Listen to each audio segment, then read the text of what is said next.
Bwana Yesu asifiwe. Ninamshukuru Mungu kwa sababu ya neema yake tena mara nyingine na wakati mwingine.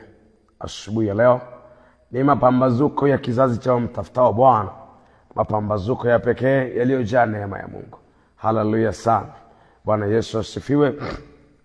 Kwa kweli ninamshukuru Mungu sana kwa sababu ya vile ambavyo Mungu ameendelea kuwa pamoja na sisi, akiendelea kutusemesha, akiendelea kutuonyesha na kutuelewesha nini cha kufanya na kwa wakati gani. Bwana Yesu asifiwe sana. Basi siku ya leo natamani acha tumshukuru Mungu, alafu nikakwambia kile ambacho ninasikia moyoni mwangu kwamba tutaendelea nacho. Yesu asifiwe. Baba, katika jina la Yesu tunasema asante Mungu wetu. Asante kwa sababu ya alfajiri ya leo. Asante Bwana kwa sababu imegharimu damu yako mwenyewe ili tuwe hai. Lakini Bwana Yesu, ni kweli imegharimu mkono wako mwenyewe ili tuwe salama ya Bwana. Baba, asante kwa kuwa wewe hukuwa na muda wa kupumzika wakati ulipopumzika sisi. Wewe bado ulikuwa kazini kutulinda kuhakikisha tunakuwa salama. Libarikiwe jina lako takatifu ya Bwana. Tungempata nani mwingine mwenye upendo wa saizi hii? Ukweli ni kwamba hakuna. Ni wewe tu pekee Bwana. Ndio maana wale nasema wewe hauna mbadala kwenye maisha yangu. Wewe hakuna mbadala wako kwenye maisha yangu ya Bwana.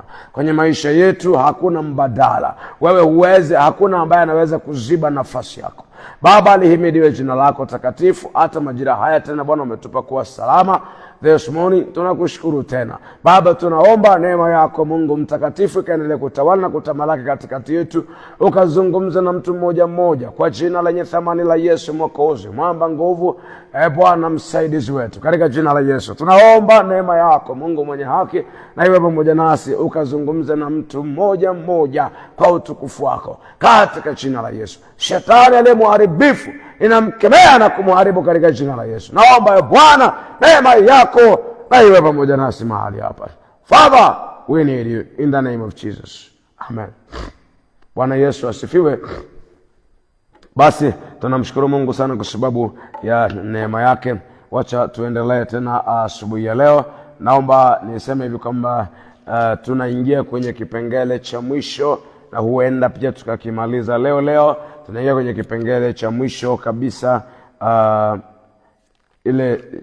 au sehemu ya mwisho ambayo ya kile kitabu ama ya ule ujumbe unaosema nia ya Kristo. Tunaingia kwenye sehemu ya mwisho, na sehemu ya mwisho hii tutaiangalia kwa pande kadhaa, lakini nikukumbushe mambo haya kabla sijaenda kuingia kwenye kile kipindi cha mwisho au kwenye kile kipengele cha mwisho.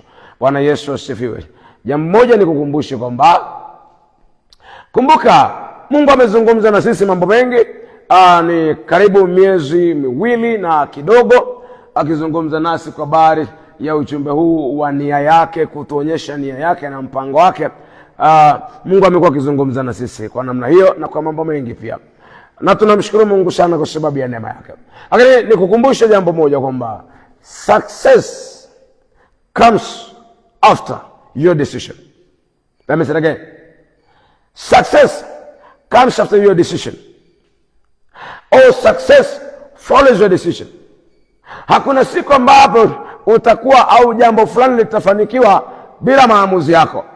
Ni muhimu sana ukaelewa kwamba Mungu ana uwezo wa kufanya kila kitu na kila wakati, lakini ametupatia nafasi kwamba tuna maamuzi, tuna nafasi ya kukubali au kukataa. Bwana Yesu asifiwe. So ni kuombe na ukumbuke na uelewe na ushike vizuri kwamba kila kitu lazima ukifanyie maamuzi, kwa sababu kama hautaamua hakuna kitakachotokea. Narudia tena, kama hutaamua kufanya kile ambacho unatakiwa kufanya, unapaswa kufanya, hakuna kitakachotokea. Utabaki na hali yako ile ile. Jamani, Yesu na atusaidie sana. Naomba ukamate hiyo kitu vizuri. Naomba kabla ya mambo mengine tutasoma vitabu viwili hapa, alafu baadaye tutaingia kwenye kile kipengele. Naomba ukumbuke vizuri sana na uwe makini. Narudia tena kwamba hakuna kitakachotokea kama hautafanya maamuzi. Ila ukishafanya maamuzi, tayari yale mambo ambayo unataka yatokee yanaweza yakatokea, kwa sababu lazima uamue mwenyewe kufanya kwamba unataka hicho kitu kitokee. Ukishaamua kwamba hicho kitu unataka kitokee, tayari kuna hatua utakazochukua. Hautakaa tu bure bure. Sasa narudia tena, mpendwa mtumishi wa Bwana, ukumbuke kwamba kila kitu kinahitaji maamuzi. Maamuzi ya moyo wako ndio yanaleta matokeo ya kile unachokitaka. Tunaelewana vizuri? Narudia tena, maamuzi ya moyo wako yanaleta kile unachokitaka. Kama hautafanya maamuzi ndani ya moyo kwa dhati kabisa, hakuna kitakachotokea. Kwa hiyo ni muhimu sana ukaelewa kwamba mambo yote yanaweza yakatokea, ni kweli, lakini lazima ufanye maamuzi ndani ya moyo wako na kujua kwamba haya yanawezekana. Yesu asifiwe sana. Acha tuangalie mtu mmoja, nikupe mfano. Mtu mmoja anaitwa Jabez. Biblia inaeleza vizuri kabisa.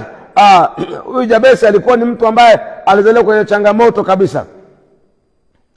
Angalia, Biblia inasema hivi, naye Jabez, mstari wa 9, Mambo ya Nyakati, Chronicles chapter 4 verses 9.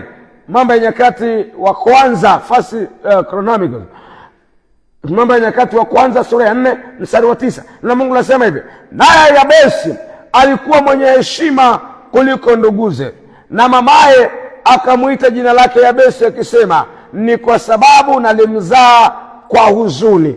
Tunaelewana?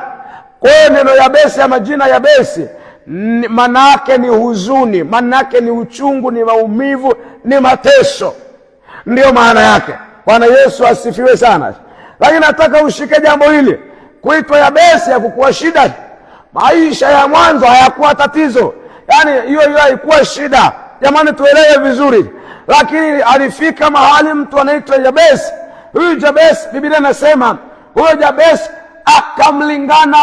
akamlingana Mungu wa Israeli. Akamlingana Mungu wa Israeli. Jabez akaona, hapana, ni kweli naumia, nakaa kwenye uchungu. Ndio, ni kweli na hali yangu sielewi, lakini nimeamua hii hali siitaki tena. Jamani, naomba ushike vizuri. Hii hali siitaki tena. Baada ya kufanya hayo maamuzi, Biblia inasema Yabesi akaamua kumlingana Bwana, akamlingana Mungu. Alipoamua kumlingana Mungu, nini kilitokea? Biblia inasema akaamua kumlingana Mungu akisema, lau kwamba ungenibarikia, sio tu hivi, ungenibarikia kweli kweli. Na kwenye kunibarikia kweli kweli, anasema na kunizidishia hozi yangu, na mkono wako ungekuwa pamoja ungekuwa pamoja nami, nawe ungenilinda na uovu, ili usiwe kwa huzuni yangu. Jamani, Bwana Yesu asifiwe. Yabesi amegundua, ameelewa ile shida ambayo inamkabili, anakabiliana nayo. Alipoigundua ile shida, anaamua, hapana, sitakaa kwa hii shida. Hapana, sikai tena kwa hii shida, imetosha. Kile kipindi nimekaa kwa hiyo shida, imetosha. Sasa nini kinafanyika? Biblia inasema akamlingana Bwana, akamwambia Bwana, hapana Mungu, au kama ungenibarikia kweli kweli, na mkono wako ungekuwa pamoja nami, ungeniongezea hozi yangu. Biblia inasema naye Mungu akamjalia hayo aliyoyaomba. Kama Yabesi angekaa hivi, si kama Mungu hamuoni, si kwamba hamuhurumii, lakini kama umeridhika na hali yako, Mungu hata kulazimisha. Kama umeridhika na mambo hayo, Mungu hawezi kukulazimisha. God cannot force you. Hapana, hata kulazimisha. Utabaki na hali yako, utabaki na hivyo. Lakini nataka ujue ya kwamba maamuzi ya moyo wako yataleta matokeo ya kile unachotaka. Narudia tena, maamuzi ya moyo wako mbele za Bwana yataleta matokeo ya kile unachotaka. Nilikuambia hivi kwamba, kumbuka, kanuni zina nguvu kuliko maombi. Kwa hiyo maamuzi ya moyo wako ni moja kati ya kanuni. Takuja kuzizungumza wakati mwingine, lakini kanuni zina nguvu kuliko nini? Kuliko maombi. So ni muhimu sana ukaelewa kwamba maombi sio tu kwamba ndio kila kitu, kanuni ndio zinabeba maombi. Kwa hiyo ni muhimu sana ukaelewa. Hapa Yabesi anaamua, hapana, enough is enough. Na mwisho wa siku Biblia inasema matokeo yakatokea, Mungu akamjalia hayo aliyoyaomba. Lakini kabla ya hapo, Yabesi alikuwa anakaa vile na Mungu alikuwa pale. God was there. Mungu alikuwepo. God was there. Mungu alikuwepo, anamwangalia na anamuona. Lakini maamuzi ya moyo wako yanaleta mabadiliko. Bwana Yesu asifiwe. Kitu chochote na hali yote inayokukabili, kama hautaifanyia maamuzi ya dhati, haiwezi kuondoka. Huwa ninasema hivi, usipochukia haitaondoka. Usipoichukia haitaondoka, itakaa na wewe. Yaani mpaka ikukere. Isipokukera haiondoki. Kama haijakukera itakaa na wewe, na wewe kaa nayo. Yesu na atusaidie sana. Muhimu sana kukamata hii vizuri katika jina la Yesu Kristo mwana Mungu aliye hai. Narudia tena kusisitiza kwamba maamuzi ya moyo wako hayo yanaleta matokeo ya kile ambacho unataka kitokea au kinatakiwa kutokea. Hakuna mambo ambayo yanatokea tu kimuujiza. Hayatokei tu kimuujiza. Naomba unielewe vizuri, nikuambie hivi kwamba hata mama mjamzito anaposhikwa na uchungu ni aamue akubali kwamba anajifungua. Bila hivyo mtoto atafia tumboni. Lazima aamue kwamba anajifungua. Bila hivyo haitawezekana. Kwa hiyo ni muhimu sana ukakamata hii kitu mpendwa. Maamuzi ya moyo wako yanaleta matokeo ya kile unachokitaka au kinachotakiwa kutokea. Bwana Yesu na asifiwe sana. Kwa hiyo ikamate hiyo vizuri sana, na Mungu akupe neema sana sana sana. Bwana Yesu asifiwe sana. Kuna neno moja hapa ambalo ni muhimu sana tukaliangalia. Bwana Yesu asifiwe. Sasa maneno ya Mungu yanaeleza vizuri kabisa kwamba Yabesi yeye aliamua kwamba ile hali hawezi kukaa nayo, na alipoamua kwamba ile hali hataki kuendelea kukaa nayo, basi nini kilitokea? Biblia inaeleza vizuri kabisa kwamba kilichotokea, basi matokeo yake ilikuwa ni mabadiliko makubwa yakatokea. Biblia inasema Mungu akamjalia hayo ambayo alifanyaje? Aliyaomba. Jamani, Bwana Yesu asifiwe sana.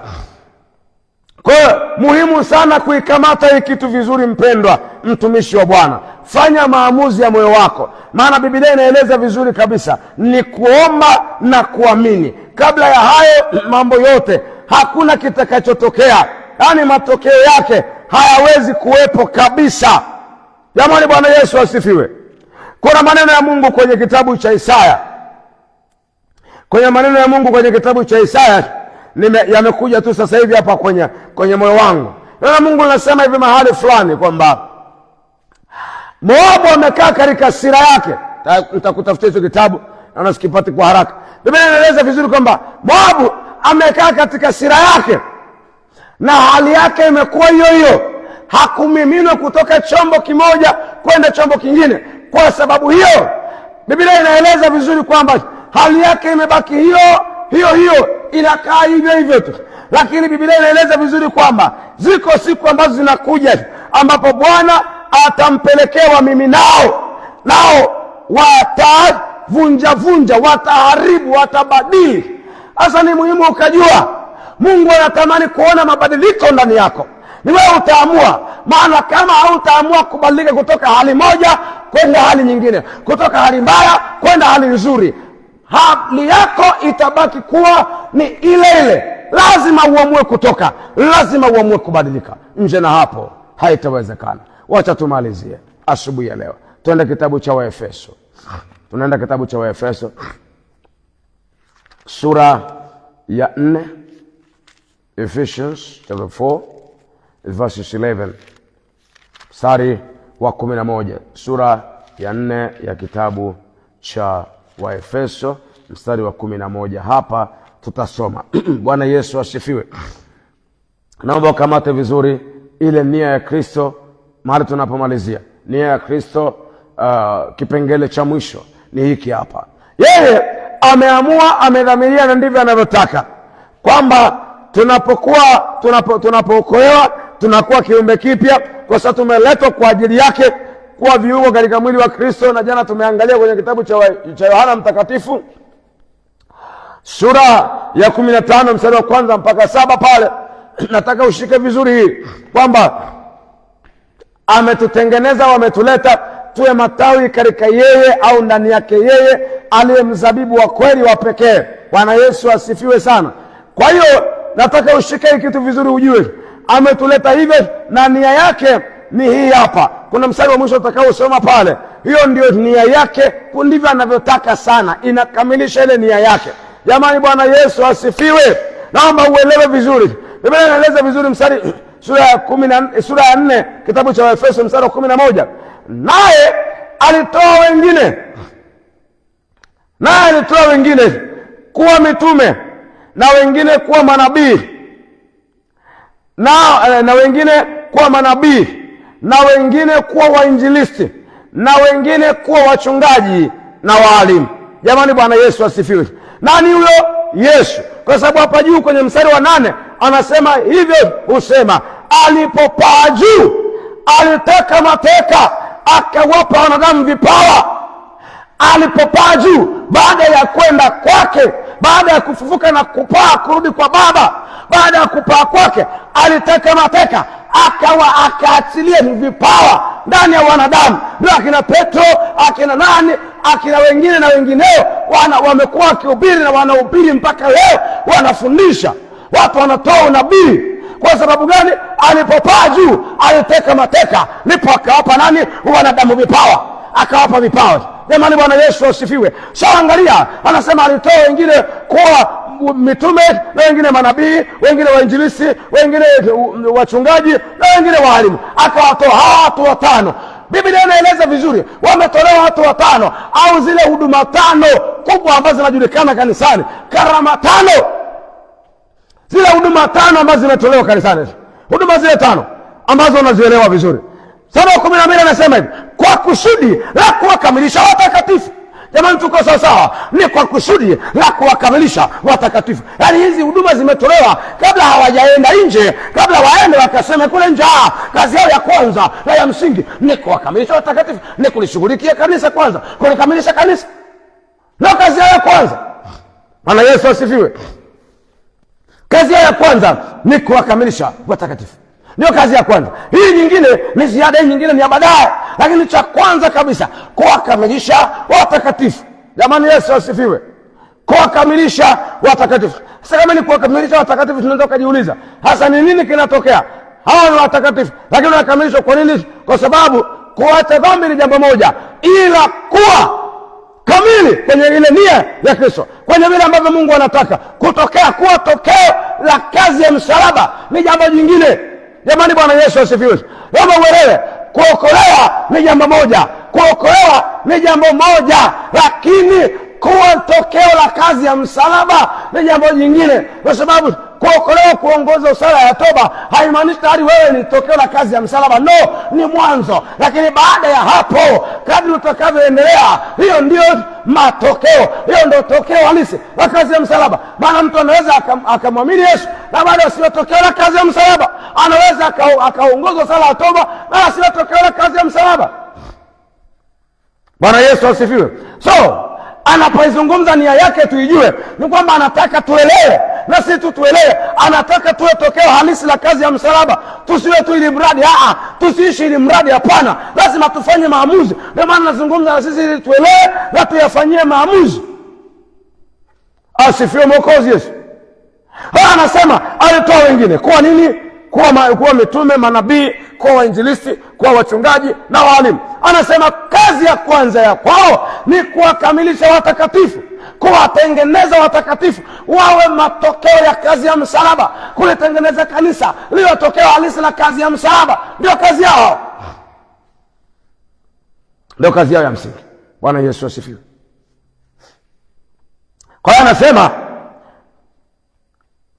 kuwakamilisha watakatifu. Anasema iweje? Anasema hata kazi ya huduma itendeke, na hata mwili wa Kristo ujengwe. Unaelewa? Yaani sababu ya msingi ya hizi huduma 5 kanisani. Jamani, hatuzungumzi kuhusu hizo, tutaziangalia wakati mwingine baadaye huko kwenye jumbe zinazofuata kule mbele, ambazo Roho Mtakatifu ataendelea kutupatia. Lakini kwa sasa nataka, kuna mstari mmoja ambao unatafuta pale chini, lakini nataka uelewe zaidi.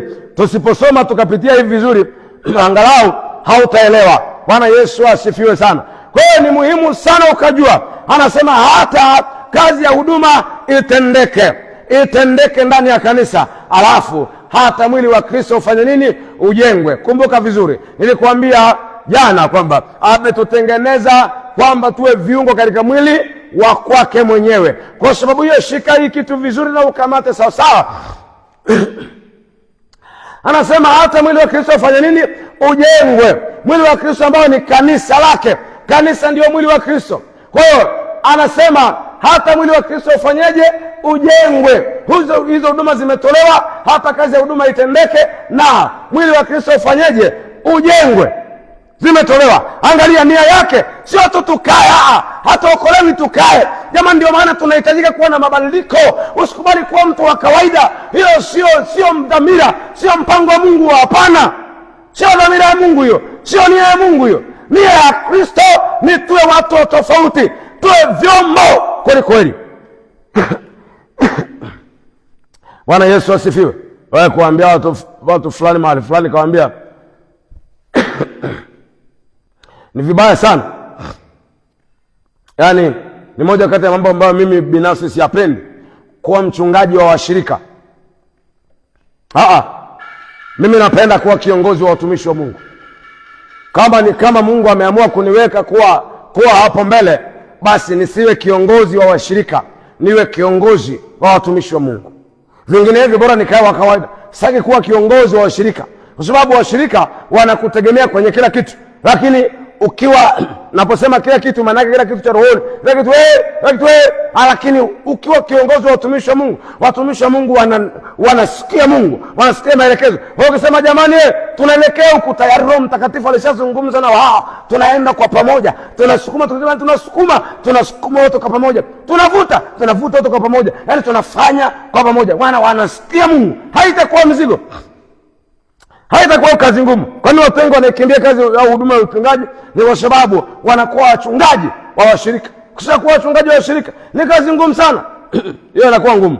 Lakini ukiwatengeneza, ukiomba Mungu, wakapata mafundisho mazuri, wakawa watumishi wa Mungu, inakuwa rahisi. Yesu na atusaidie sana.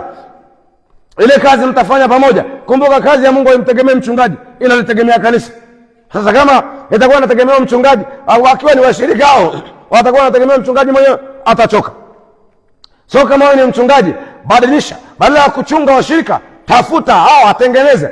Omba Mungu mpaka hao watumishi wa Mungu. Wakiwa watumishi wa Mungu itakuwa kazi rahisi, wala utachoka. Huwezi kuzeeka kwa sababu hiyo. Bwana Yesu natusaidie sana. Mstari wa 13. Hata na sisi sote tutakapofikia umoja wa imani na, kumbuka, kumfahamu sana, sio kidogo, kumfahamu sana mwana wa Mungu, hata kuwa mtu mkamilifu. Jamani, Bwana Yesu asifiwe. Nia yake, ndio maana amewaleta hawa, ndio maana ameachiliza huduma. Anasema hata na sisi sote tutakapofikia nini? Umoja wa imani. Hiyo tuiache, tutaiangalia wakati mwingine. Umoja wa imani tuiache. Anasema na kumfahamu sana. Hiyo nataka kidogo uelewe. Anasema kumfahamu sana mwana wa Mungu. Kwa nini? Yeye atajifunua kupitia hizi huduma. Anataka sana tumfahamu sana mwana wa Mungu. Tumfahamu sana mwana wa Mungu. Anasema hii ndio nataka uiangalie vizuri. Anasema hata kuwa mtu mkamilifu, hata kufika kwenye cheo cha kimo cha utimilifu wa Kristo. Hii nitaisoma tena.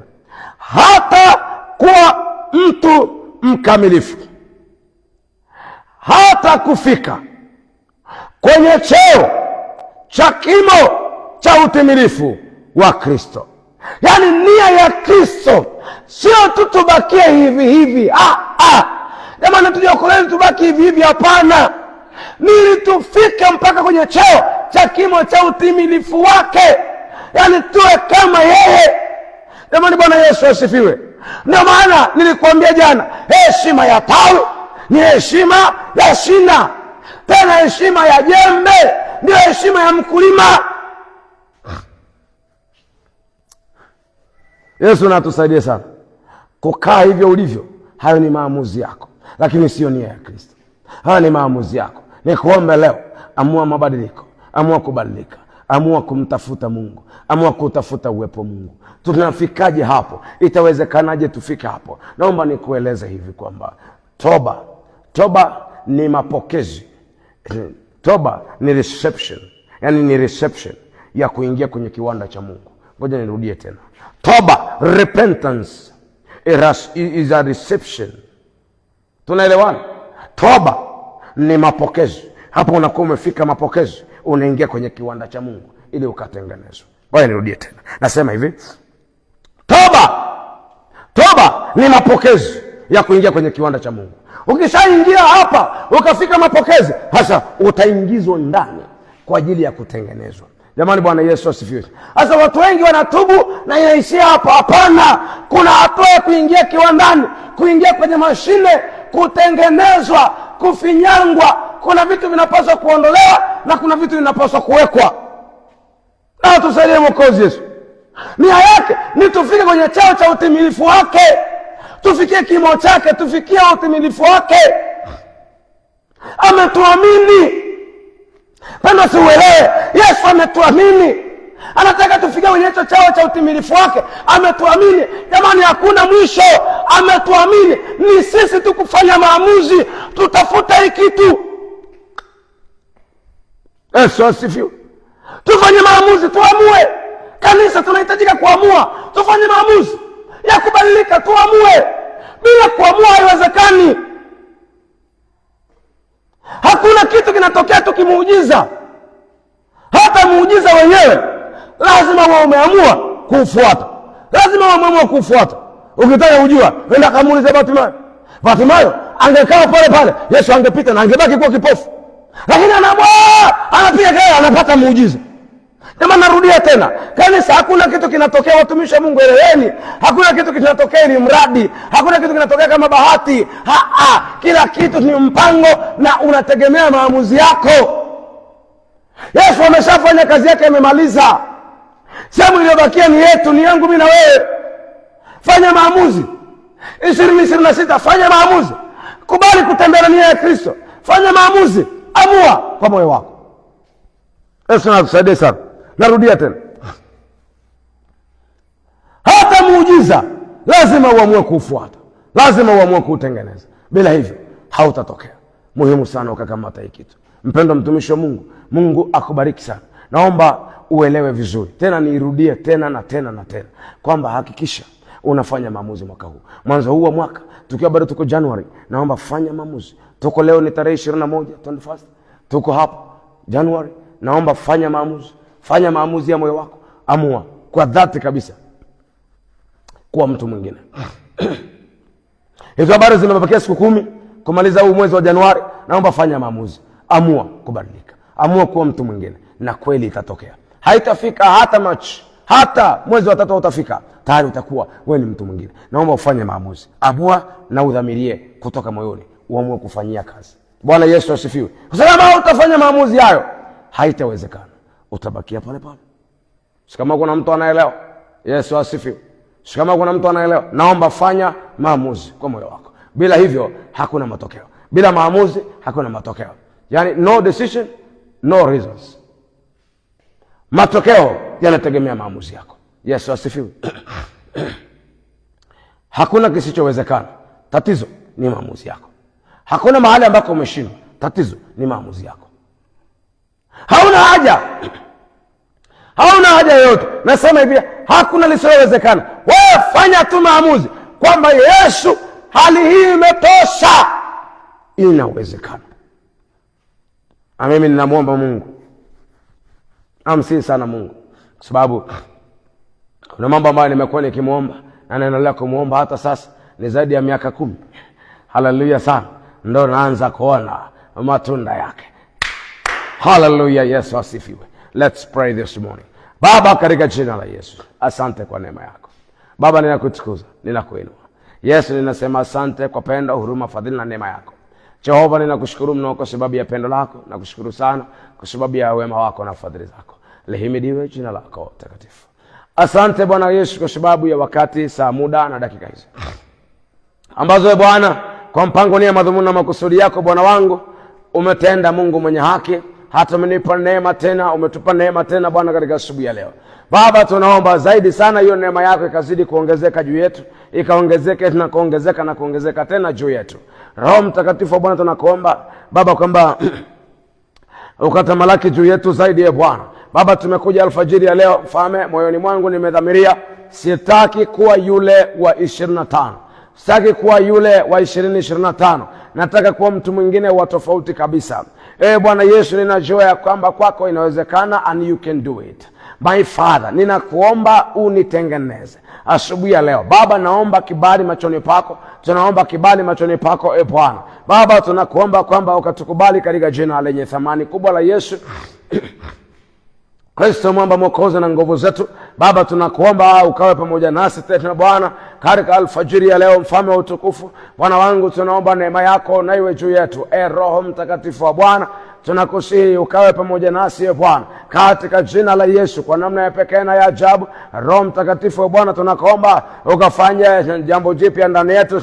Bwana Yesu, nakuomba, nakusihi, nakuomba Mungu, nakusihi Bwana wangu kwamba ukafanye jambo jipya ndani yangu tena katika asubuhi ya leo Mfalme.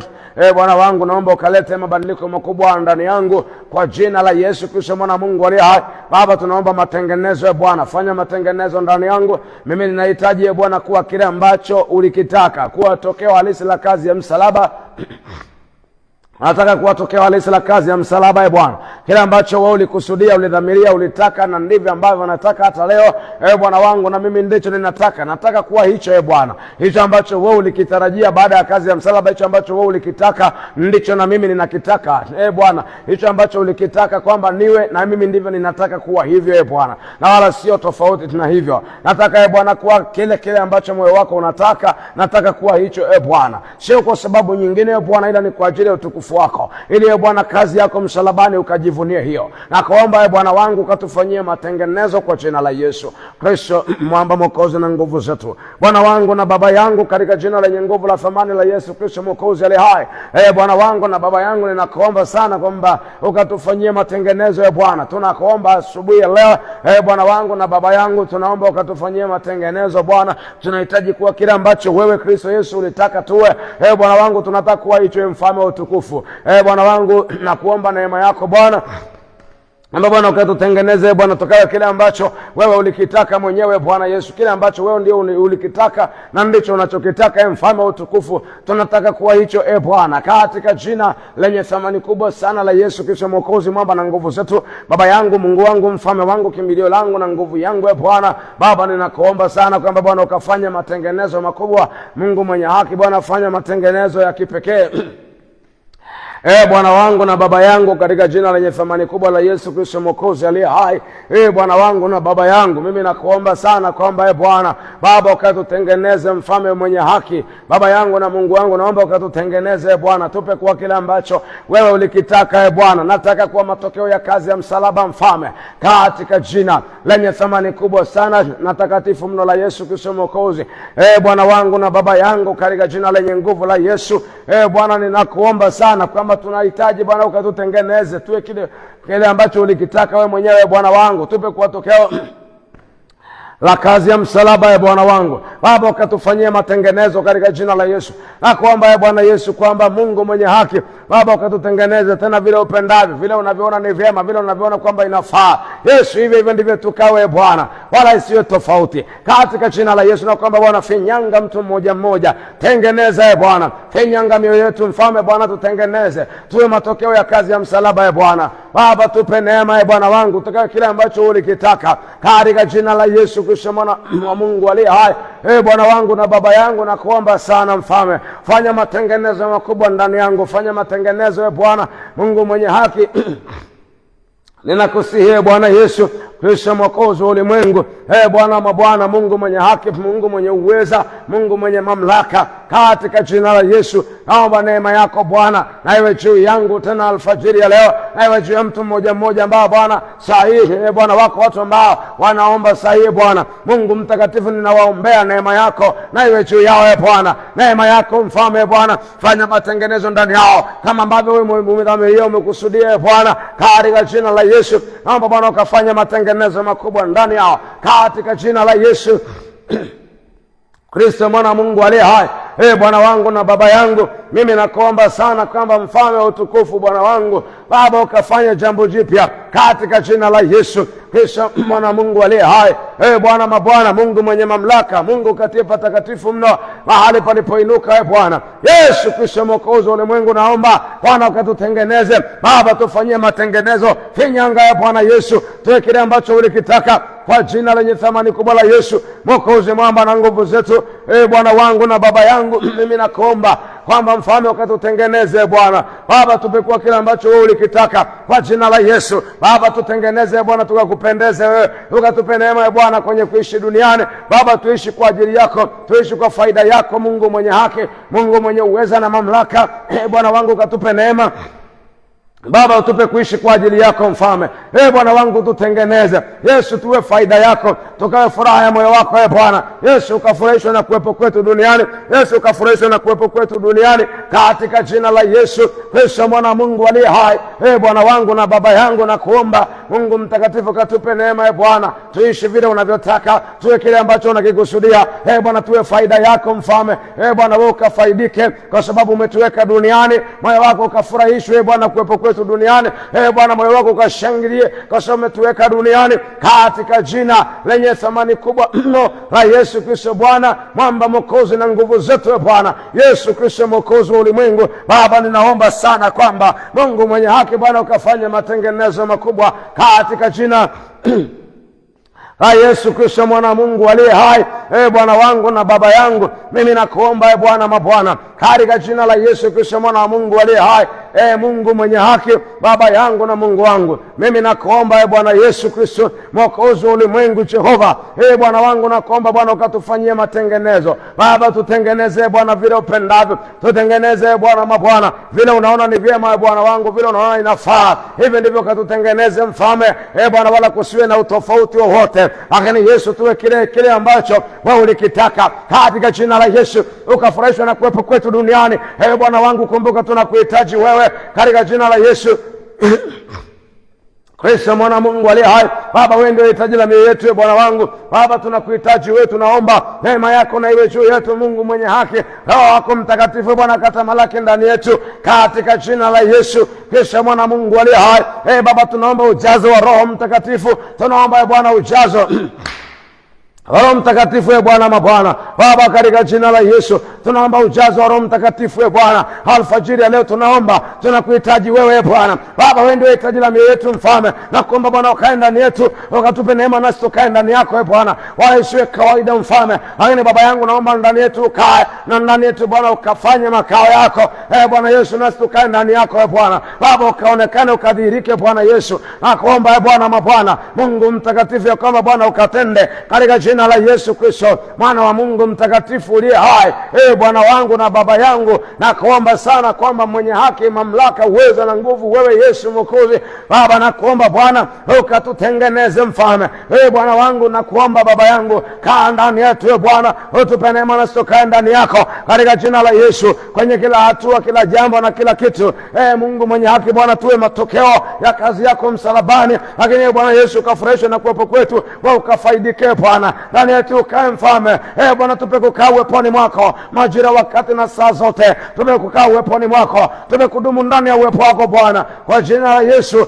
Bwana wala tusikae nje, tunahitaji kukaa uweponi mwako, maana ndio nia yako Bwana. Ndio Bwana nasema tufike mahali kwenye cheo cha utimilifu wa kwako Kristo Bwana, ili Bwana tukae ndani yako majira yote mfalme, tukae ndani ya uwepo wako Bwana. Huo ndio mpango, ndio unachokusudia kuturejesha kwenye uwepo wako Bwana. Baba tunaomba neema yako asubuhi ya leo mfalme, tunakuomba Bwana ukatupe neema Bwana kukaa ndani yako kwenye kila wakati, kila majira na kila hali Bwana. Haitajalisha ni hali gani inayotuzunguka, lakini Baba tukae ndani ya uwepo wako, tukae katika uwepo wako Bwana majira yote kwa jina la Yesu Kristo mwana Mungu aliye hai. Baba tunakuhitaji wewe, wewe ni hitaji la mioyo yetu Bwana mabwana. Mungu mtakatifu tunakuhitaji wewe kwa jina la Yesu. Origa diamando ya gabahaza regema zokoba shekera haleluya Bwana jakosha ma legebra bahaza kamo yenemo shakaria regebi bahaza. Haleluya Bwana. Ragomando rebosheke ketemando yakama. Haleluya zikabrahaza regebrizo kama rakama shekeda.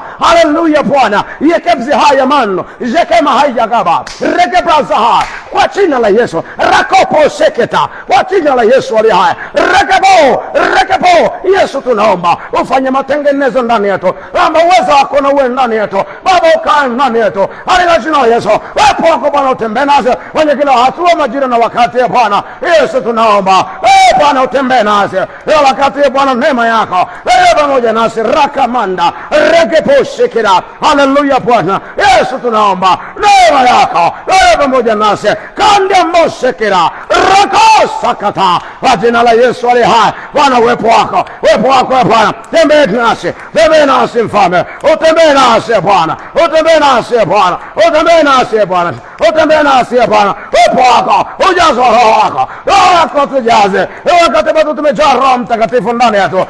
Nguvu yako ndani yetu Bwana ikitenda kazi kipekee kwa jina la Yesu ali hai. Ipo kipekee uweza wako tembee nasi Bwana, nguvu yako Bwana itembee nasi mfalme. Ragapataka reketepo yakaraba kwa jina la Yesu. Roho Bwana tunakuomba ndani yetu kae riakakakamu ragamandaraba rekeposekita rakoyandaraba kwa jina la Yesu ali hai. Riakapo riagabo kwa jina la Yesu ali hai. Roho Bwana tunakuomba utamalaki kwa jina la Yesu. Wako watoto wako sasa wanaomba Bwana, naomba roho yako atamalaki ndani ya kwa jina la Yesu ali hai. Baba tunaomba neema yako na itamalaki ndani yetu, uweza wako, nguvu zako ziwe zaidi ndani yetu ya Bwana kwa jina la Yesu ali hai. Rago kwa jina la Yesu ali hai. Roho Bwana tunaomba ukatamalaki ndani yetu Bwana, toka kwenye mavazi tunayovaa. Roho Bwana utamalaki Bwana kwa jina la Yesu ali hai. Sio kawaida Bwana, kila mahali tamalaki Bwana pekee kwa jina la Yesu ali hai. Roho Bwana tunakuomba ukatamalaki ndani yetu kwa jina la Yesu. Baba tunaomba neema yako Mungu mtakatifu, neema yako Bwana, neema yako Mungu mwenye haki, katika jina la Yesu. Tunakuhitaji sana Roho Mtakatifu, tunakuhitaji sana Bwana. Wako watu ambao wanaomba saa hii Bwana, waiko familia hawana watoto, hawana hata mmoja. Baba naomba ingilia kati. Yesu nakuomba ni watumishi wako hawa, tafadhali Yesu Mwokozi, naomba Baba yangu fanya jambo mfalme wa utukufu. Ninakuomba ukawatendee, naomba watokee hata kama hawaamini sana. Yesu naomba watokee hivyo. Yesu naomba waonekanie hivyo. Yesu nakuomba wapiganie hivyo hata kama hawaamini sana. Kuna mahali wanafunzi wako walikuambia, Bwana utusaidie kutokuamini kwetu. Baba ninakuomba neema yako na iwe juu yao. Roho Mtakatifu Bwana kusie tafadhali ndani yao Bwana, ukatabaraki kipekee katika jina la Yesu Kristo mwana wa Mungu aliye hai. Baba yangu ninakuomba mno kwamba ukaonekane kwao, onekana kwao Mungu mtakatifu, Bwana wangu na Baba yangu, katika jina la Yesu Kristo mwana wa Mungu aliye hai. Bwana wangu na Baba yangu nakuomba sana tafadhali, Kristo mfalme, mwamba, mwokozi na nguvu zetu, Bwana wangu ukaonekane, ukajidhihirishe ndani yao. Yesu naomba watokee, naomba wape mtoto. Fungua lile tumbo Bwana, fungua vile viuno Bwana. Yesu nakuomba wapatie mtoto, wapatie watoto Bwana, wa kiume na wa kike. Yesu nakuomba ukawapatie, wakumbuke watumishi wako, wakumbuke Bwana ukawapatie kwa jina la Yesu, kwa jina la Yesu. Naomba Bwana ukawakumbuke, wapatie Bwana, wapatie Bwana, wapatie Bwana. Kumbuka ni watumishi wako umewaweka Bwana, umemwita yule mtu, umemwita yule dada, umemwita Bwana, umemwita kwa utumishi. Yesu naomba Bwana fariji moyo wake. Yesu acha ili nikate kwamba kwani unatenda kwa utukufu wako. Mwokozi Yesu nakuomba sana sana Baba yangu, naomba watokee, naomba watendee, naomba watendee. Kwa nini mataifa wasema yuko wapi Mungu wao? Naomba watokee, wapiganie, wape mtoto kwa jina la Yesu aliye hai. Baba, nimekuomba ukawajibu. Uko ambaye ni mgonjwa Baba, tunamwombea ile hali ya mapigo ya moyo kwenda mbio. Yesu, nakuomba muonekanie, nakuomba ukamponye kwa jina la Yesu. Kuanzia leo hiyo hali isimpate tena. Roho Mtakatifu Bwana, kuomba ganga, ondoa kila shida kwenye ule mwili, mahali popote ambako adui amevamia, kwa jina la Yesu aliye hai. Napinga mipango yake, naikemea kwa jina la Yesu. Roho Mtakatifu wa Bwana, naomba tamalaki juu yao, tamalaki hapo, mponye kwa jina la Yesu. Wako na wengine wakonjwa mahali hawajatuma mahitaji yao, lakini wanaumwa, tunawaombea uzima wako na uwe ndani yao kwa jina la Yesu aliye hai. Naomba ukawaponye Bwana. Wengine ni habari ya elimu, kuna vile hawaelewi kwenye masomo yao, naomba watetee, wape kuelewa kuanzia leo. Fungua fahamu zao, wawezeshe, wasaidie, washindie kwa jina la Yesu Kristo mwana Mungu aliye hai. Baba, ninakushukuru kwa neema yako katika jina la Yesu Kristo mwana Mungu aliye hai. Baba yangu, ninakushukuru mno kwa upendo, huruma, fadhili na neema yako katika jina lenye nguvu la Yesu. Baba, asante kwa wema wako na fadhili zako katika jina la Yesu Kristo mwana Mungu aliye hai. Asante Bwana Yesu katika jina la Yesu. Baba, naomba tembea na watoto wako wanapoondoka manyumbani kwa ajili ya kuelekea kwenye kazi zao. Naomba uwe pamoja nao, naomba ukawalinde naomba ukawatunze katika jina la Yesu. Bwana, ukawapiganie, ukawatetee. Linda afya zao, linda Bwana vyombo wanavyotumia kusafiria, naomba ukawe pamoja nao Bwana katika jina la Yesu. Hata wale wanaenda tu kwa miguu, tunaomba ukawe pamoja na wao, ukawalinde katika jina lenye thamani kubwa la Yesu Kristo Mwokozi aliye hai. Amen. Mungu akubariki sana sana sana. Haleluya, haleluya. Barikiwe sana mtu wa Mungu. Tutaona na wakati mwingine. Barikiwe.